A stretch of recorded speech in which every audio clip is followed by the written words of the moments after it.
Kita sudah sebutkan, orang itu harus hati-hati dan jangan sampai sombong. Sadari dirimu itu lemah, mudah terpengaruh. Kalau orang suka ngentengin, kebablasan. Dalam berguru pun kita harus ilmu itu sanatnya ada, nyambung kepada guru sampai kepada Rasul sallallahu alaihi wasallam. Dari guru-guru yang akidahnya selamat.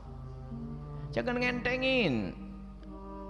Belajar apapun, kecuali murni pendidikan umum. Itu pun ya, ini pendidikan umum ya. Nabi pernah memberikan contoh, ada orang Persia yang masih majusi ngajari bahasa Persia.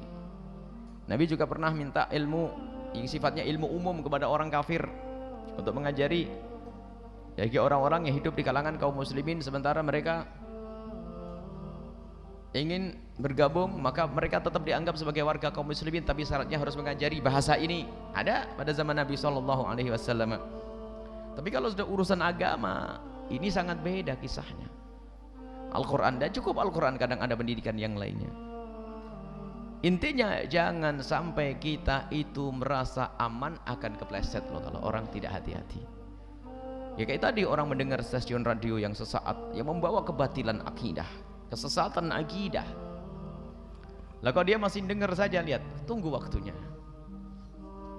Karena dia tergolong orang yang tidak hati-hati. Orang tidak hati-hati bakal kepleset. Wong yang hati-hati saja kadang kepleset. Mulai sok-sokan, mulai sombong, mulai debat. Ini. Ya, semalam dikisahkan ada satu anak kita yang bercerita bahwasanya ada salah satu orang yang sering kumpul dengan kita ini. Bukan orang lain, jamaah kita. Sudah mulai gaya-gayaan ngomongnya. Kenapa kamu mau ziarah kemana? Ziarah wali-wali. Kan tidak dianjurkan. Ziarah kan hanya ke masjid-masjid saja. Ini sebenarnya karena sering dengar ya. Karena tidak hati-hati ya. Akhirnya mulai bangga-banggaan ya. Itu sebenarnya muncul dari sifat-sifat sombong-sombongan nanti. Kepleset itu ya begitu, gak sadar. Namanya orang tersesat. Orang tersesat itu adalah berjalan seolah-olah jalan itu benar. Tapi salah. Itu kesesat. Kayaknya benar. Kayaknya ikut rambu-rambu. Perlahan. Kalau membalik itu bukan kesesat namanya. Jadi kesesat itu jalan sholat seiring, miring. Kesesat.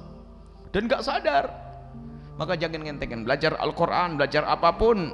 Kalau pendidikan umum kalau memang hanya dimiliki oleh orang kafir, kita boleh mengambil ilmu untuk menguatkan Islam. Tapi kalau urusan Al-Quran, ilmu-ilmu yang lainnya, jangan berkata bahwa saja mereka lebih cepat dan sebagainya. Apakah target kita lebih cepat?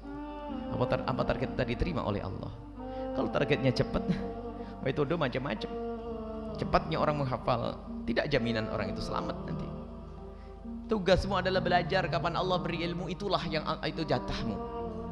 Jangan sampai spekulasi urusan akidah, urusan keimanan, pengennya cepat. Memang apa mau bangga-banggaan di depan manusia kan cepat?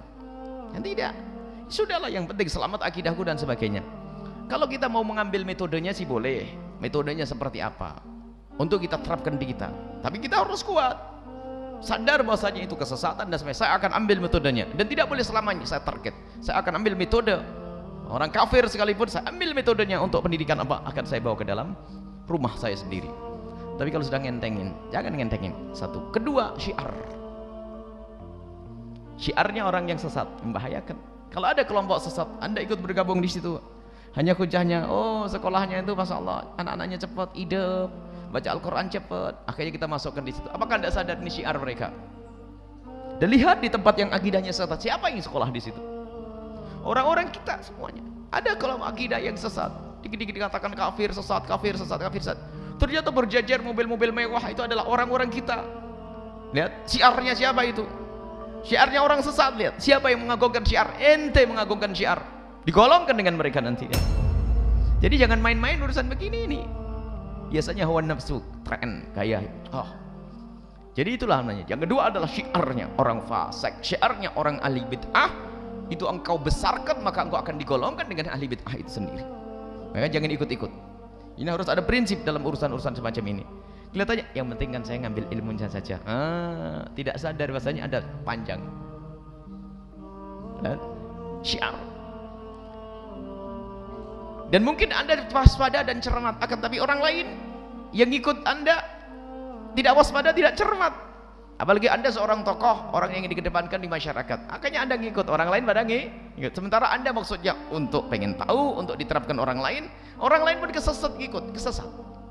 Jadi harus waspada. Maka tidak, kalau orang sudah membawa akidah sesat dan menyesatkan, sudah selesai. Jangan berurusan dengan mereka. Karena apa? Takut kita terjerumus. Jangan sok hebat. Oh, saya akan bisa memilah dan memilih. Orang pertama yang sesat adalah orang sombong. Sering kita anak orang awaman, saya akan ambil baiknya saja. Masya Allah, luar biasa, saya ngambil baiknya saja. Memang semuanya harus begitu. Kalau kita ketemu sesuatu, ambil baiknya. Ini benar, kalimat benar, tapi apakah cocok buat ente saat itu?